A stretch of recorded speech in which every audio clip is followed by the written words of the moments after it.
operating the camera and doing Zoom and streaming live on YouTube. But he is in St. George at a conference this week, and so we're on our own. This is the Providence City Administrative Land Use Authority. Today is April 21st. We're in the Providence City office building at 164 North Gateway Drive. It's about 2:45 in the afternoon. This is an in-person meeting, and we have two members that are present. Are Max Pierce, our city engineer. I'm Scarlett Bankhead, our administrative services director, and this is Rob Stapley, our public works director. We also have April Fredrickson, our storm, water, and code compliance specialist, and we have Diane Campbell, our zoning specialist. Well, this meeting is also streaming on Providence City's YouTube channel. We have two items on our agenda. We have people in the audience to represent both items. The first item, the Providence City Administrative Land Use Authority will consider for approval a request by Clark and Jamie Weiser for a new home located at 189 North, 850 East in Providence. And Clark and Jamie are here. If you guys would come up to this, so you talk in the mic. These microphones, while they're amplified so that you can hear better, they also stream directly into this recording, and the only way they get to the recording is if you're talking in the mic. So thank you. Diane, we'll start with you if you want to go over the staff report. Okay. All right. The Weisers submitted their application on November 5th. Rob Stapley inspected the infrastructure on November 5th as well. And Aaron Walker, the fire inspector, reviewed the site and sent a letter dated December 4th. Findings of fact. We use Utah Code 109A507, conditional uses, which allows the municipality to adopt a land use ordinances that include conditional uses. The Cache County parcel GIS parcel summary shows us where the sensitive areas are. Providence City Code 10.5, sensitive areas, states that all lots that are wholly or partially in a hazard area have to be dealt with a conditional use permit. Providence City Code 10.3.5 allows the city to impose reasonable conditions to mitigate the detrimental effects of the proposed use. Conclusions of law. Providence City has adopted land use ordinances for conditional uses. The Cache County GIS parcel summary indicates this parcel is in a hazard wildfire and landslide areas. Aaron Walker, like I said, reviewed the parcel in the interest of fire safety provisions and regulations, and the request meets the requirements of the codes listed in the findings of fact with the following conditions. The applicant will continue to meet all relevant federal, state, county, and Providence City rules, laws, codes, and ordinances. The applicant will mitigate hazard areas by, we have the letter from Aaron, the deputy fire marshal, dated December 4th, and they also submitted a landslide study, and it was submitted to me April 14th.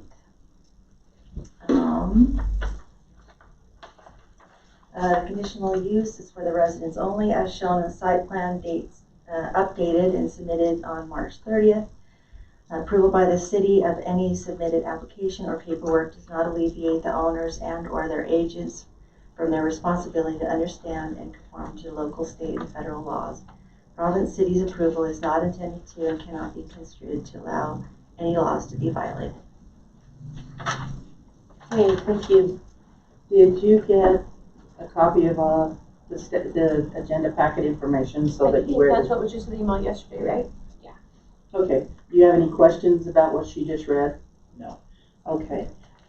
For the record, we'll just review really quickly Aaron's letter. He addresses access, and he said the fire department apparatus access from 850 East and 200 North is adequate, so it's approved. the fire hydrants, locations and the number of hydrants. Hydrants 487, 488, 489 are all within 600 feet of all exterior areas of the home, proposed home, and so that's approved. Fire water flow. The building appears to be approximately 10,623 square feet in size. According to Table B 105.1, the fire flow for the combined area, 10,623 square feet of type VB, is 2,750 gallons per minute at 20 psi. Fire flow requirements are subject to change due to separation of fire areas, type of construction, and the installation of a fire suppression system. Fire hydrant 489, located, contains a water flow of approximately 1,410 GPM at 20 psi. Table B 105.11 allows for a 50% reduction in fire flow with the installation of an approved automatic sprinkler system. There are 3 fire hydrants within 600 feet of the proposed structure. The builder and the homeowner have elected to install an approved NFPA 13D automatic sprinkler system throughout the required areas of the home as an option to meet the required fire flows. And so that's approved. The sprinkler plans may be a delayed submittal. The plans shall be reviewed by a third party prior to sending them to the fire department for approval. Contact the fire department for an approved list of third-party reviewers. The plan must be reviewed and approved prior to any work taking place on the sprinkler system. So do you have any questions about his letter? No. And then he also goes through the Utah Wildland Urban Interface Code. You're using a Class A roof coverings of asphalt shingles, and that's approved. The unenclosed underfloor protection, all of the combustible underfloor decks in the eaves will be covered with soffits, so that's approved. The vents and attic ventilation openings, soffits, foundation, or underfloor vents and other ventilation openings.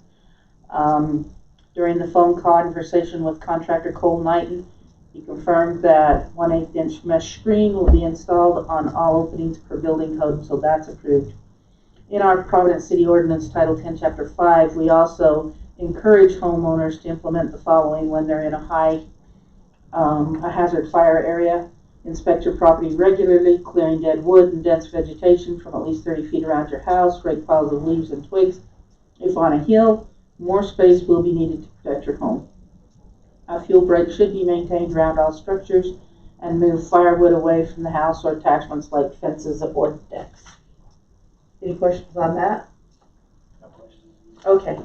Then the other thing, really quickly, it looks like Michael Taylor from Civil Solutions Group prepared a landslide study, and I'm not going to go through the whole detail of the landslide study. For the details, we do have it available if somebody would like it. But his conclusion is, it is the conclusion of this study that the risk of landsliding on parcel 02-288-0010 is low and should not preclude the construction of the proposed residential structure. Max, do you have any questions or concerns about the study? No. Okay. All right. Any questions or concerns by anybody in the audience? Flaggers? Questions? Do you have anything, Rob? Pertaining to the geotech study or in general? In general. Well, I think both these lots are going to be on the 2 adjacent sides of the future 200 North Road. If I'm not mistaken, that's what the other one is. And so there is a couple of preliminary proposals coming towards the city to where it looks like that road might happen sooner than later, but I don't know whether it happens sooner or later. Just a great understanding as to what that's going to entail when it comes to your landscaping and making sure that you understand the construction aspects of what will happen on that right of way, so that when that road gets built, there isn't a whole bunch of upset feelings or misunderstandings as to how to make the 3 different parcels all blend together in order to accommodate that roadway. Because we've got a couple concepts, and granted it's conceptual and how that road's gonna be built and when, but it likely will happen. And so therefore, just plan accordingly when it comes to your landscaping. Is it still gonna go like down that way? Do you have like, I don't think they're changing the trajectory as far as in between the two parcels okay, much at all, if any, because it's kind of already already a set that a way, set okay. right of way between the two, but so they are going to try to kind of head that northward direction. And we're okay to access both of us off that road still, right? Because I think she just read that was approved. No, No, I don't think you can access that. can't access 200 north. Oh, you can't? I thought you said that it got approved. No, the access that you're showing onto 850 east is approved. Oh, okay.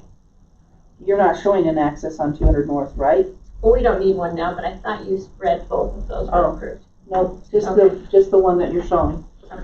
So, So how would you suggest that we stay up to date with that information that you suggest that we stay up to date with? How would that affect our parcel, is my question, and landscaping? Well, as long as what you do doesn't more or less put dirt or remove dirt from the existing terrain to a grade that creates Oh, I a see. really hard to blend in scenario later. I see. So I don't know exactly what the grade changes are currently at that property line, It's pretty steep.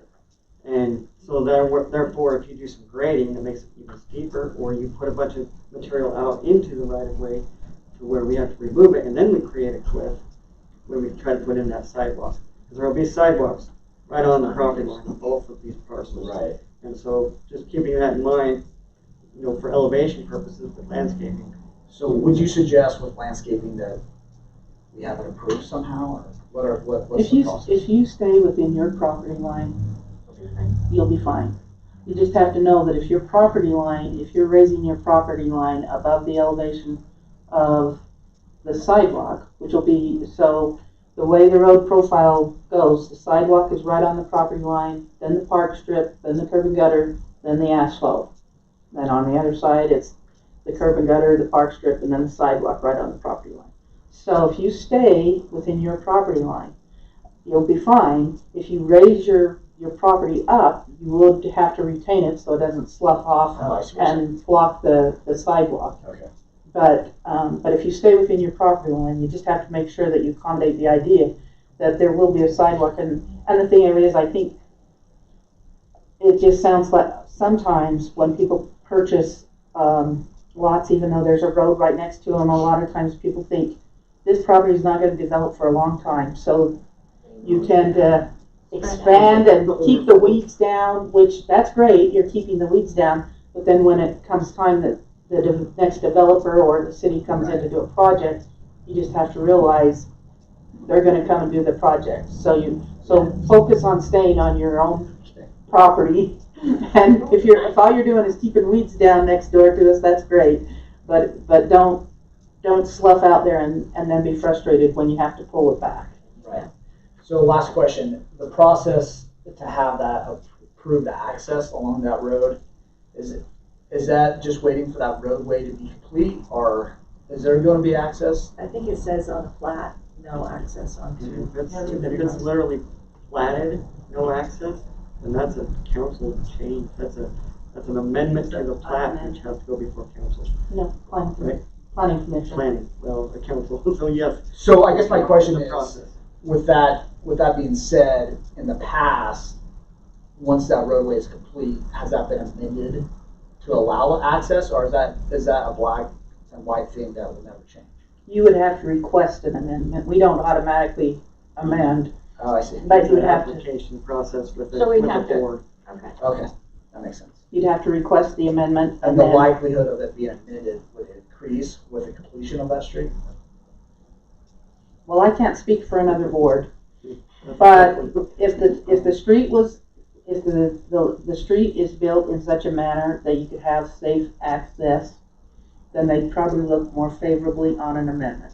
Okay. But if you've got elevation changes that make accessing that street difficult, or if the curve is difficult, the elevation of the street, the grading of the street, then they may very well say, no, we're going to stick with the we're not gonna amend the plat. That makes sense. It's sensitive issues Is that it? come into Okay. play for the discussion more times than not. Okay. So I wouldn't bank on having the plat amended. Okay. So I would design it the way the lot is It's shown. intended, yeah, that makes Yeah. sense. Yeah, and that's what That's we've what done. it is, but for future, we were thinking of something else down the road a ways. Yeah, and like I said, I can't speak for another body, but those are some of the things they They would look for. look for. Do you want to add anything to that, Max? Nope. Okay. All right. I Couple have of, a couple more other oh, things go we ahead. just discussed, but kind of in general. A lot of those houses on the west side of 850 East, I don't know exactly who and how many people it was affected by, but there was a lot of dirt that got put on those lots after the subdivision was completed. And I think there was some people that kind of went around persuading people to allow them to take their extra dirt because they were persuaded for whatever reason they want that dirt at a later date, which has proven probably not to be the best idea in most cases, because then that dirt has to be moved and recompacted, and there's a whole bunch of potentials that are who knows what at this point. And so I don't know exactly who all and where all that dirt got put, and I've tried to recommend to people not to take other people's dirt until they're ready and understanding what dirt they truly need. And so when it comes to, you know, where the native ground is for your footings and everything like that, to just truly understand what you're needing to reach to and compact when it comes right down to it. Because there's been some people accepting dirt that maybe they have regrets. I think I know what you're talking about. That's not ours. We haven't got any dirt brought on ours. Yeah, I just Appreciate wanted the to heads up. bring that up Yeah. as well. Water pressure on the west side isn't quite as worrisome as the east side of that roadway, but just be real diligent on designing your sprinkler systems to make sure you've got the adequate zoning necessary to accomplish maintaining of pressures that you're going to want. In other words, quite often that means more zones than less zones in order to try to keep that pressure up in that area. Appreciate it. Thank you. Anything else? No, at the moment. Okay. So a couple of things that I want to touch on really quickly. And in the staff report, it talks about that we're approving this site plan. So if you make changes, then you need to come back and see us. Sometimes people will just think, it looks like you've got a patio coming out on the back, on the west side of the house. Is that what it is? And right now, it looks like at least a portion of that is uncovered. Well, sometimes people will think, oh, it's no big deal, I'll just cover it. Well, I got the contractors here, and I've got my construction loan and everything. That actually could be a potential big deal. And so if you're going to make any changes to your site plan, you need to work with April and Diane to see if it's a change that's going to bring it back into this committee, or just to make sure you stay within your zoning. Your lot's big enough from east to west that you wouldn't have any problems, but if you're changing things north to south, where you're sitting right on your setback lines, and we have a lot of neighbors that watch the setback lines. Yes. And so stay within those setbacks. And I guess Providence is probably the only community, at least in Cache County, we only let you encroach 24 inches with window wells. So, and an egress window well, if you've got a basement bedroom, has to be 36 inches. So if your foundation wall is right on the setback line and you've got a window well sticking out 36 inches, you're in violation of setback code. And so pay attention. If you start changing as you're going along, if you think, oh, we'd really rather have this be a bedroom, it's not going to cause us any grief to put a window in here instead of just the storage room or whatever you originally thought, Right. it might cause you some grief to put a window in there. Think about it now and make sure you adjust your footing or your foundation wall so that you stay within the setback line if you add features like that. Well, the other thing I was gonna say about covering the deck is that can have an impact on your fire Mhm. flow still. So we have to be Yep. careful with all those changes. Yeah, Appreciate it. I think we covered what we wanted to cover, so. right. But it's amazing how you think you're ready to go. And as a builder, you can probably tell, you get a going and you see cool things that are happening and all of a sudden you're making some changes that seem to make absolute, because from the builder's point of view, they really are generally things that are fairly easy to get in there and work with you on. From our point of view, on zoning, on fire protection, things like that, they may not be quite that simple. So just make sure that you build what you tell us you're going to build. And if you're gonna change it, we can probably work with you on that, but come through Diane and April to make sure that we go through the right process. Because this house for this size, do they have to have a sprinkler system? Yeah, they are going to have a sprinkler system, yeah. So related to the fire flows, it looks like, try to memorize kind of what she was saying there, but it sounds like the size of this home was literally almost double, and it gave you a 50% reduction in fire, heard right? Therefore, you're barely underneath the 50% allowance based on the size of the home and the fire flows in the area. So if you add another structure or add on and make things bigger, you might be even less than that 50% allotment to have that type of mitigation be all that you need. Okay. And so just be careful. With all that being said, do you have any other questions? No questions. April or Diane? Any? Okay. April's the one that will be watching to make sure that you follow your BMPs and things. It's sometimes, again, you look at the lot and you think, oh, we got plenty of room on the west side. If it rains, everything's going to run just and stay on our property. Sometimes it doesn't. So make sure that your contractor is doing a good housekeeping job on stormwater things. Also make sure your contractor's doing a good housekeeping job on garbage, because litter. Litter has been an issue up there with the wind. Yes, The neighbors will call and complain. yeah, they If get it's really blowing frustrated. onto their property. Yeah, it makes sense. I would be frustrated. Yes, and I think that area is windier than some people imagine. Those benches can get fairly windy, even when the rest of the city is not exactly. Stuff will blow around. So just stay on top of it with your contractor and make sure that they stay on top of their subs. Oftentimes that's the guilty party. And the same thing on, Rada's done a inspection on the infrastructure that exists there right now. And so just stay on top of your subs to make sure they don't damage the sidewalk, the curb and gutter, because when we come back, we don't know who it was, but it was your property that, Right.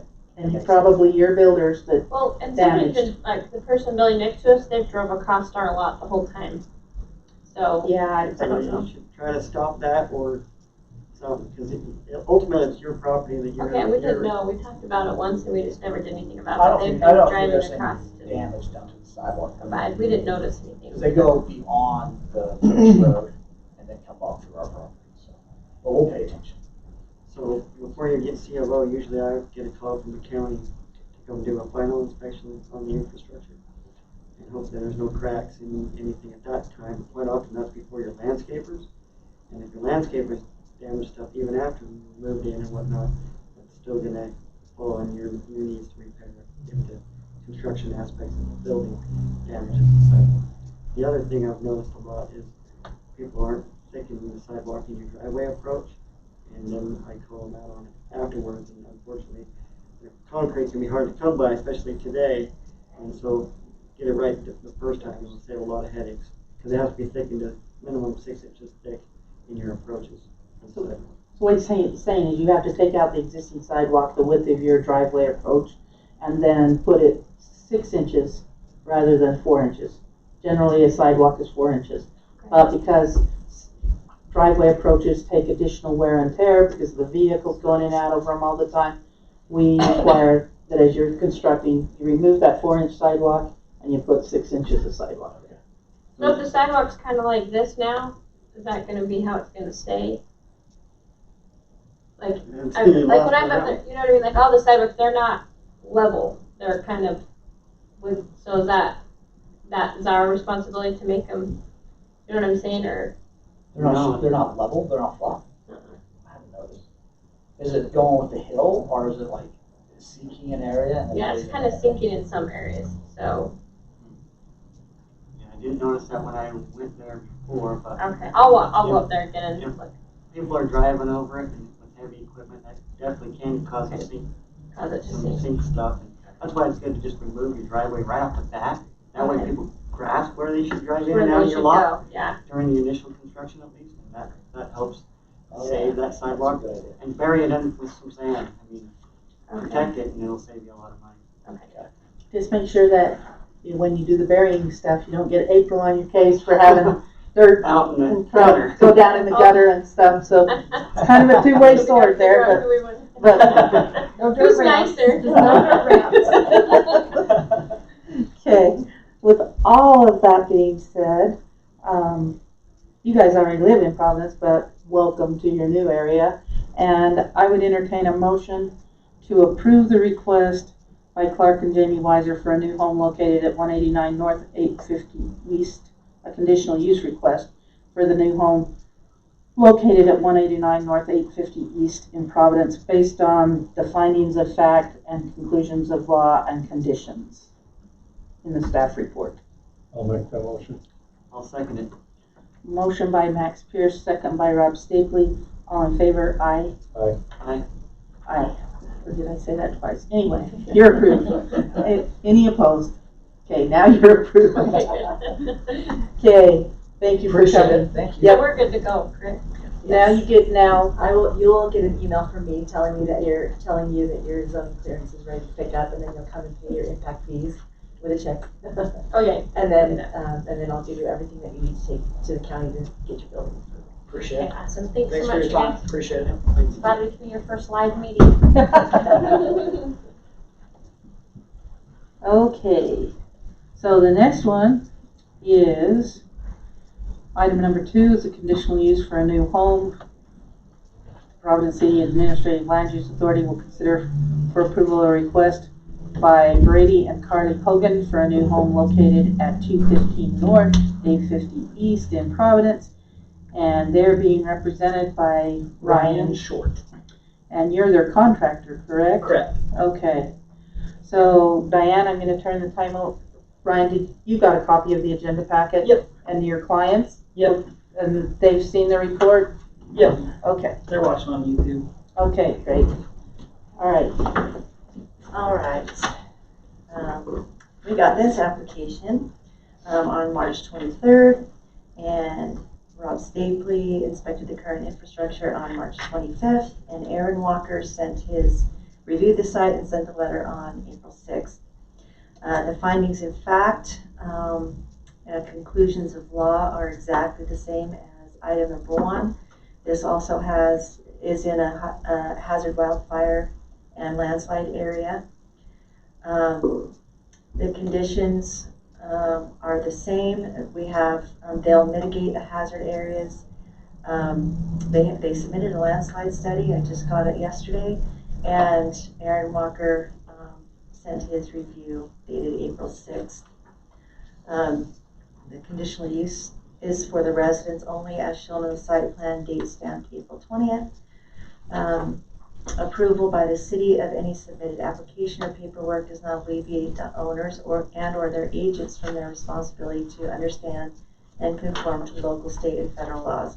Providence City's approval is not intended to and cannot be construed to allow any laws to be violated.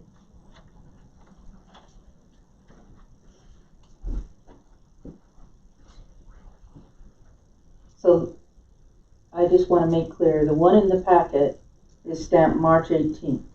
The one Yes. that you sent out yesterday, was it? Or whenever you just sent it out? Yeah. That doesn't have a stamp on it, but that's the one we're looking at, right? Yes, that's the one that you just. So it is not the March 18th one? No. Okay. All right.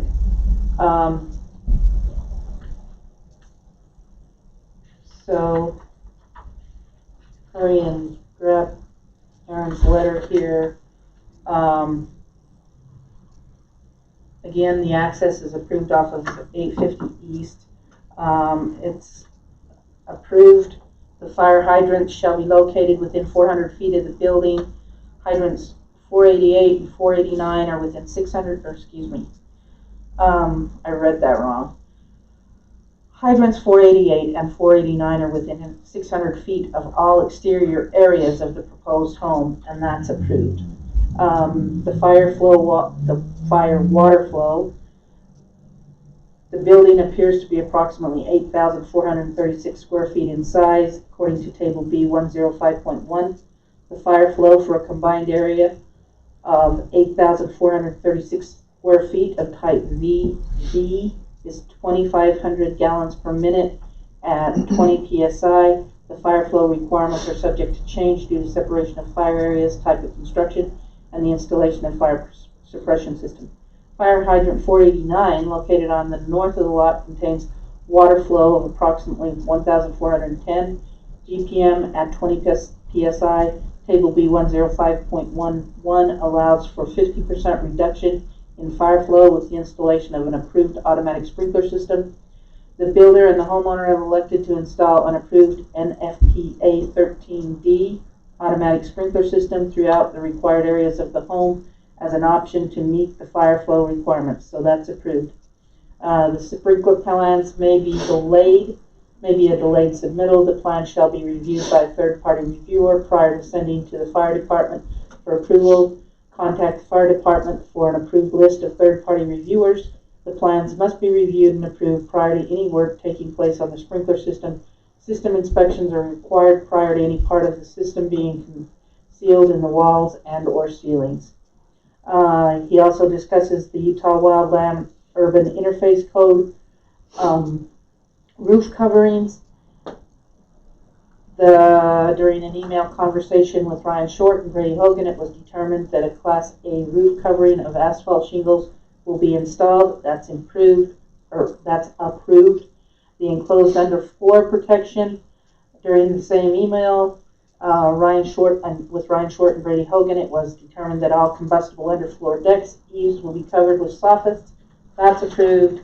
That email also, it was determined that all vents and openings to combustible areas will be covered with non-combustible mesh screen with openings no larger than 1/8 inch in size, and so that's approved. And then again, just like on the other one, we encourage people to inspect their property regularly, clearing dead wood, dense vegetation from at least 30 feet around the home, rake piles of leaves and twigs. If on a hill, more space will be needed to protect your home. A fuel break should be maintained around all structures. Move firewood away from the home or attachments like fences and decks. Do you have any questions? Do they have any questions about any of that? It sounds like both you and Brady have been talking with Aaron and understand what his requirements are? Yep. Okay. And then, really quickly on the Geotechnical Investigation that they did, it looks like it was prepared by Danny McFarland. And Danny's, in his introduction, it says, this report contains the findings of field investigation and an analysis conducted by Civil Solutions Group. This report also contains recommendations to construction and design of the earth-related portions of this project. Civil Solutions Group completed the field investigation on April 7th, 2021, at which time 2 boreholes were drilled, examined, and recorded in detail. The boreholes were selected based upon the proposed location of the building footprint and other site features. Civil Solutions Group recommends the site is suitable for proposed construction within the parameters defined within the report. I'm not going to go through the entire report, but you need to. Yep. With the building officials and make sure that you follow the report. The executive summary does go through that they make recommendations on on-site soil, foundations, and seismic considerations. And this again says this summary should be used in conjunction with the entire report for design purposes. It should be recognized that details were not included or fully developed in this section, and the report must be read in its entirety for comprehensive understanding of the items contained herein. The entire report should be read for understanding of the report limitations. So that's the executive summary. Max, if you had a chance to look at the report, Yes. do you have any concerns with what they did? Nope. Okay. All right. Is there anything else that you want to bring up about the site right now? No. Okay. Rob, what do you have? The same stuff applies to the previous one. You say they're out watching on YouTube, or they can Yeah, they're on YouTube, yeah. review it. Do they have any questions that they've sent you? I don't think so. I looked as well, and I haven't received anything. Okay, well, as long as they overheard all that and don't have any questions. Yeah, I told them not to build a garden where the road's gonna go, or expect it to get plowed over, so. Sounds good. Yeah, they can always, I guess, that'll always be uploaded right on YouTube, so they can review it and watch it and get refreshed at some point. But I just like that to be understood. Those comments are good comments we had. So Absolutely. I don't have anything extra to add to that. They just texted me no questions. So. Okay. All right. And I think you did have to adjust your house to allow for the window foundations, didn't you? I think we were able to get it to fit, Okay. so we're all within our parameters. One thing that I didn't mention on the other one that I like to tell people is that, and Diane, maybe you can mention it to them when they pick up their zoning clearance, but we go off of property lines for our setbacks from the foundation wall to the property line. So in order for the county to know if you've got your footings and foundations in the right place, you've got to have your property line pins there. Okay. And unfortunately, sometimes that means a survey. So Okay. I feel bad when people have to spend that extra amount, but that's what we have to do. And believe me, it is a lot better than trying to figure out what to do with a house Partially poured house. that's foot into the side yard. So just make sure that you've got your property marked so that when the building inspectors come, they do have something valid to go off of. Perfect. Unfortunately, sometimes there is a pile of dirt and stuff that kind of cause some grief as to where that property pin is. So just make sure that on the day that they're coming, they have good access to the property lines. Okay. I don't really have anything else as long as they take all the cautions we talked about earlier. So April or Diane, is there anything that you want to say? No. Okay. Any other questions, Ryan? I think we're good. All right. That being said, I would entertain a motion to approve the conditional use for a new home requested by Brady and Carly Hogan. The home to be located at 215 North, 850 East in Providence. I'll make that motion. I'll second it. Motion by Rob Stapley, second by Max Pierce. All in favor? Aye. Aye. Aye. Any opposed? Motion carries.